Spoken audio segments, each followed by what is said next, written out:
అసెంబ్లీలో అర్ధరాత్రి దాకా పెట్టి రేవంత్ రెడ్డి గారు కేసీఆర్ గారిని తిడుతుంటే దయ్యాలు వేదాలు వాళ్ళు ఇస్తున్నట్టు అనిపించింది నాకైతే. దానికి ఈయన హీరోలాగా ఎదుర్కొన్నాడు, ఈయన 6 అడుగుల బుల్లెట్ అని పార్టీ అంతా ట్వీట్ చేస్తే, మరి 6 అడుగుల బుల్లెట్ ఎవరికి గాయం చేస్తుంది? ఎండ్ ఆఫ్ ద డే ఇవాళైతే నన్ను గాయపరిచింది, రేపు రామన్నను గాయపరుస్తారో కేసీఆర్ని గాయపరుస్తారో. జాగ్రత్తగా ఉండండి రామన్న, నేను చెప్పేది ఏం లేదు, జాగ్రత్తగా ఉండండి, కేర్ఫుల్గా ఉండండి. ఎట్ ద సేమ్ టైం ఈ హరీష్ రావు గారి కారణంగా గమ్మత్ ఏముంటుందంటే, ఒకసారి హంపీకి పోతారు వీళ్ళందరూ, మీ అందరికీ తెలుసు ఆ స్టోరీ. హంపీకి పోయి పాటలు పాడుకుంటారు, మొత్తము చాలా మంది కలిసి కేసీఆర్ గారిని చాలా అవమానకరంగా మాట్లాడతారు, ఒక పార్టీని వెనుపోటు పడదామని డిజైన్ చేశారు. ఇదంతా వీరికి తెలుసు, హరీష్ రావు గారికి తెలుసు. నేను ఆ రోజు సాక్ష్యం ఉన్న హరీష్ అన్న వచ్చి లిటరల్లీ రామన్న చేతులు పట్టుకొని, అరే మామయ్యకి ఎప్పుడా సింక్ ఆర్ సేల్, నేను మామయ్యతోనే ఉంటా అని చెప్పి అక్కడ మాట్లాడుకున్న వాళ్ళందరినీ పెద్దసారి దగ్గర అవుట్ చేసిండి. ఆ తర్వాత పర్యవసానంలో ఈటల రాజేంద్ర అన్న బయటికి వెళ్ళడం. ఈ మహానుభావుడు వల్ల జగ్గారెడ్డి దగ్గర నుంచి మొదలు పెడితే, చెరుకు శ్రీనివాసరెడ్డి ముత్యంరెడ్డి అన్న కొడుకు దగ్గర నుంచి మొదలు పెడితే, రఘునందన్ రావు గారు, మైనంపల్లి గారు, విజయశాంతి గారు, విజయరామారావు గారు, ఆయన పాత పెద్ద ఆయన ఉండే ఈటల రాజేందర్ గారు, వీళ్ళందరూ పార్టీలోకి వెళ్ళి పోయినారు కదా, పోలేదా? ఇవన్నీ హరీషన్న చేసినాయి కాదా? ఆనాడు దుబ్బాక ఉప ఎన్నిక ఎందుకు ఓడిపోయినాం? దుబ్బాక ప్రజలకు ఇప్పటికి కూడా గుర్తుంటుంది. వాళ్ళందరూ ఒకటే మాట చెప్తారు, ఈయన సిద్దిపేటకు తప్ప రూపాయి రానియాడు దుబ్బాకకు, ఈయన వచ్చి ప్రచారం చేసిండు కాబట్టి మేము ఓటేయాలని ఓపెన్గా చెప్పారు ఆనాడు ఎన్నికలలో. దానికి ఏం రాపించుకుంటాడు ఈయన పేపర్లల్లో? ఒంటరి పోరాటం చేసి ఓడిన హరీష్ రావు. అసలు ఓడిపోయింది మీ వల్ల కదా. మీరు మీడియా మేనేజ్మెంట్లో సూపర్ అలా డౌట్ ఏం లేదు. రామన్న యూట్యూబ్లు మేనేజ్ చేసి నా మెయిన్ స్ట్రీమ్ మీడియా మేనేజ్ చేస్తాడు అంతే, అంతకుమించి వేరే ఏం లేదు. నేను రామన్నని రిక్వెస్ట్ చేస్తున్నా, అన్న మీరు కూడా ఆ స్కిల్ నేర్చుకోండి అన్న.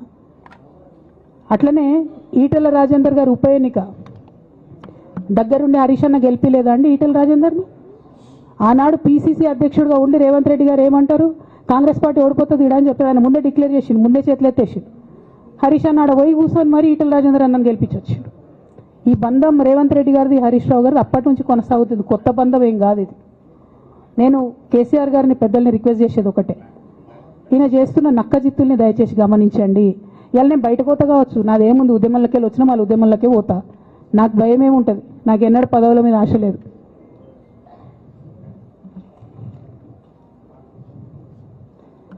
పార్టీ నుంచి వచ్చిన ఎమ్మెల్సీకి స్పీకర్ ఫార్మాట్లో చైర్మన్ గారికి నేను పంపుతా ఉన్నాను రాజీనామా పత్రాన్ని.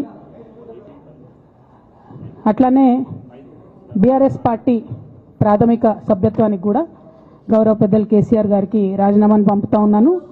దీన్ని మన రావుల చంద్రశేఖర్ రెడ్డి గారికి తెలంగాణ భవన్కి వారికి నేను పంపుతా ఉన్నాను. ఎందుకు ఇవి ఇప్పుడే చూపించిన అంటే, పదవుల మీద నాకు ఎప్పుడు ఆశ లేదు. మేము ఉద్యమంలోకి వచ్చింది ఎందుకంటే మా నాన్న ఒక్కరు ఇంత ఒంటరి పోరాటం చేస్తున్నారు, ఎంత వీలైతే అంత ఆయనకు మద్దతు ఇవ్వాలని వచ్చినాం. ఆనాడు మేము ఉద్యమంలోకి వచ్చినప్పుడు పార్టీ అధికారంలోకి వచ్చే ఆస్కారమే లేకుండే, తెలంగాణ వస్తుందో రాదే అనే అనుమానాలు అంతటా ఉండే. మేము ఉద్యమంలో కొట్లాటలో లాఠీ దెబ్బలు తినడం కోసం, జైల్లోకి పోవడం కోసం ఆనాడు వచ్చినాం ఉద్యమంలోకి. అధికారంలోకి వస్తామనుకొని రాలే. రామన్నైనా నేనైనా కేవలం నాన్న కోసమే వచ్చినాం ఉద్యమంలోకి. అందుకే మా కుటుంబం మీద కుట్ర. ఈ కుట్రను గమనించమనే నేను మా కుటుంబాన్ని కోరుతా ఉన్నా. ఇక పెద్ద సార్కు నీడలాగా సంతోష్ రావు గారు ఉంటారు. ఇక సంతోష్ రావు గారి గురించి 2 నిమిషాలు చెప్తాను, అంత పెద్ద సీనున్న మనిషి కాదు కానీ చెప్పాలి. ఎందుకంటే కూరల ఉప్పు ఎట్లుంటుంది ఈయన అట్లా అన్నట్టు, ప్రతి దాంట్లో చెడగొట్టడానికి కొంచెం ఉండాలి కదా అట్లాంటి వాడు, కాబట్టి చెప్పక తప్పదు ఈయన గురించి. చెప్పులో రాయి చెవులో జోరిగా అంటాం కదా అట్లాంటి టైపు, కాబట్టి ఖచ్చితంగా చెప్పాలి. విషయం ఏంటంటే, ఈయన ధనదాహం ఎట్లాంటిదంటే సంతోష్ రావు గారిది, రామన్న కాన్స్టిట్యున్సీ, కేటీఆర్ అన్న కాన్స్టిట్యున్సీ నేరెళ్లలో ఇసుకలారి గుద్ది ఒక దళిత బిడ్డ చనిపోతాడు. సరే, దాని మీద పాపం అక్కడ ఆ రోజు అందరు యాజిటేషన్ చేస్తే, ఈయన సంతాన అడ్వాంటేజ్ ఏంది, ఈడ కూర్చుంటాడు కదా సార్ దగ్గర, సీఎంఓలకి వెళ్ళి ఫోన్ చేసి అక్కడ ఉన్న పోలీసు వాళ్ళందరినీ ఒత్తిడి పెట్టి 7 దళిత బిడ్డల్ని కొట్టినరండి. 3-4 సార్లు 3rd డిగ్రీ వేస్తే ఇలా 7 కుటుంబాలు కూడా వాళ్ళు ఎందుకు కూడా ఏ పని చేసుకోలేనటువంటి పరిస్థితులలో ఆ దళిత బిడ్డలు ఉన్నారు. అది మొత్తం రాజకీయంగా బ్లేమ్ అంతా రామన్న మీదకి వచ్చింది. ధనదాహమేమో సంతన్నది, నేరం చేసిందేమో సంతన్న, వీడికెళ్ళి ఫోన్లు చేసి ఒత్తిడి చేసి కొట్టిపించిందేమో సంతన్న, చెడ్డ పేరేమో రామన్నకు వస్తుంది. ఈ ఎగ్జాంపుల్ చెప్పడం కోసమే నేను ఈయన గురించి చెప్తున్నా, వేరే ఏం లేదు. ఇక సరే టానిక్ వీనిక్ ఈ వీటిలో వచ్చిన కేసులు ఏమవుతాయి? రేవంత్ రెడ్డి గారు ఆర్భాటంగా ఒక అనౌన్స్మెంట్ చేస్తారు. నేను ఇంతకుముందు చెప్పిన కదా, మ్యాచ్ ఫిక్సింగ్ ఎట్లుంటుందంటే 1 డే న్యూస్ అవుతుంది, టానిక్లో ఈయన మీద కేసు పెట్టిరని. 3వ రోజు పోలీసు వాళ్ళు FIR కొట్టేసారు. అది మీరు ఇంకా కనుక్కోండి. క్వాష్ చేసేసారు, కేసు మూసేసారు. ఏం అండర్స్టాండింగ్ ఉంది? ఎందుకు మూసేసారు?